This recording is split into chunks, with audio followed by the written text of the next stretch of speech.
Anak, anong nangyari sa'yo? Ha? Sinaktan ka ni Marla?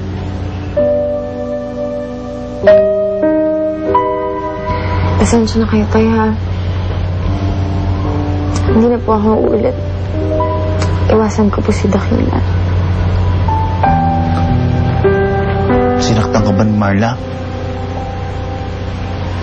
Anak, may tiwala ako sa'yo.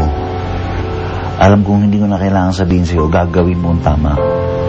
Ang ayaw ko lang ay mahanapan kanina ng butas para saktan ka. Hindi na mangyari ulit, Tay. Mag-iingat po ako, ha?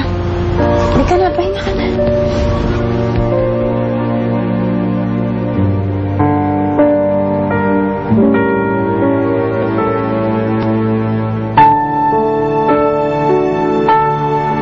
Oo, ang machete.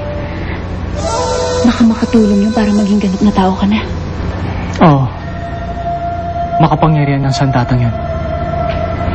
Ngunit hindi ko alam kung makakapagbigay lunas ito sa akin. Anong malay mo? Paano ba gumagana ang kapangyarihan yun?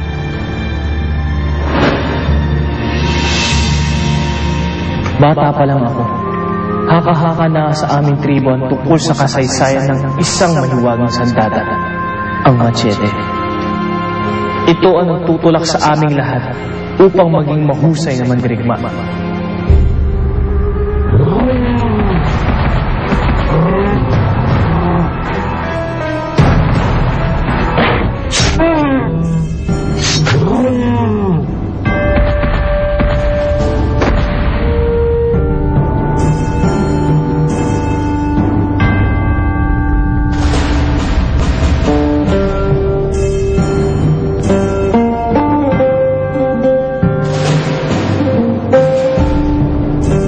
Ayon sa kasaysayan, isang mandirigma ang nakapagligtas sa isang dilag na isa pa lang Bathalumad.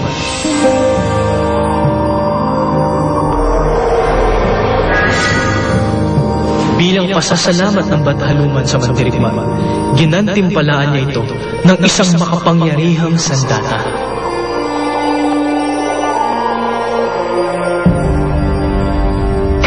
Ang machete.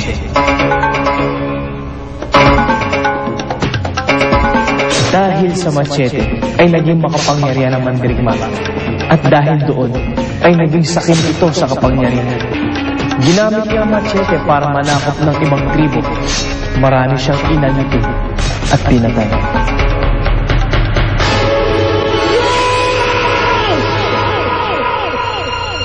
Doon nagsisi ang Bathalumad sa pagkakaloob niya ng makapangyarihang sandata sa mandirigma.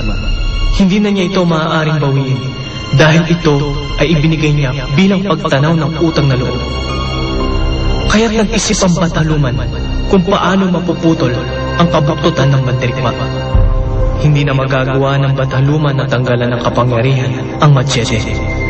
Ngunit maaari niya pa itong dagdagan ng iba pang kapangyarihan. Lubos na natuwa ang mandirigma sa ginawa ng Bathalumad. Ngunit kinabukasan ay hindi na matagpuan ng mandirigma ang machete. Ang hindi niya alam, ang kapangyarihan palang idinagdag ng Bathalumad sa sandata ay ang kapangyarihang makapamili ito ng mandirigmang magmamay-ari dito.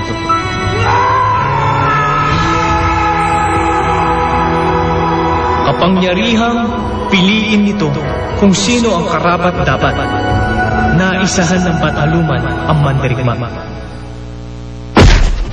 Hanggang sa isang araw, isang mabangis na halimaw ang sumalakay sa aming lupain. Walang ibang nangahas na ibuwi sa kanilang buhay para ipagtanggol ang tribo sa halimaw. Anak! Mag-ingat ka! Tanging ako lamang. Ang buong akala ko'y katapusan ko na.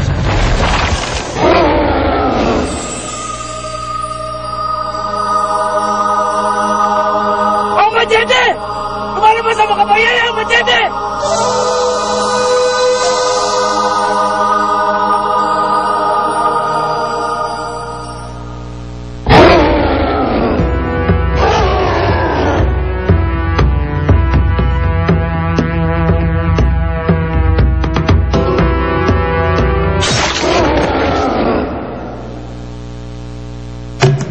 Ako ang pinili ng mahiwagang sandata na bagong tagapagmana nito. At magmula noon, binansagan na nila ako. Machete. Simula noon, walang tigmaan ang hindi ko napagtatagumpayan. Kinakatakutan ako ng mga kaaway. Ako at ang aking sandata ay naging isa. Pero saan natin hahanapin ang sandata mo? Hindi ko alam kung bakit ito nawala sa akin. Pwede akong maglilok ng machete. Pero hindi ito ang tunay na sandata. Magsasayang ka lang ng panahon. Naalala ko na, may pinagbigyan ako nito. Alalahanin mo, machete.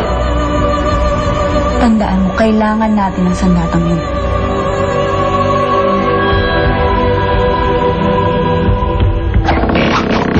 Nasa iyo ang machete.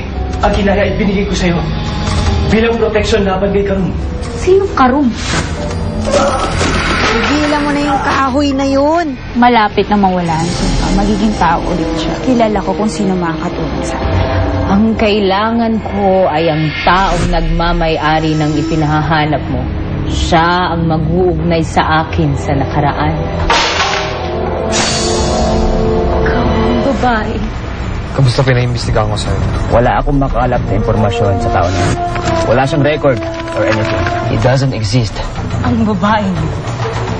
Siya si Aguinalda.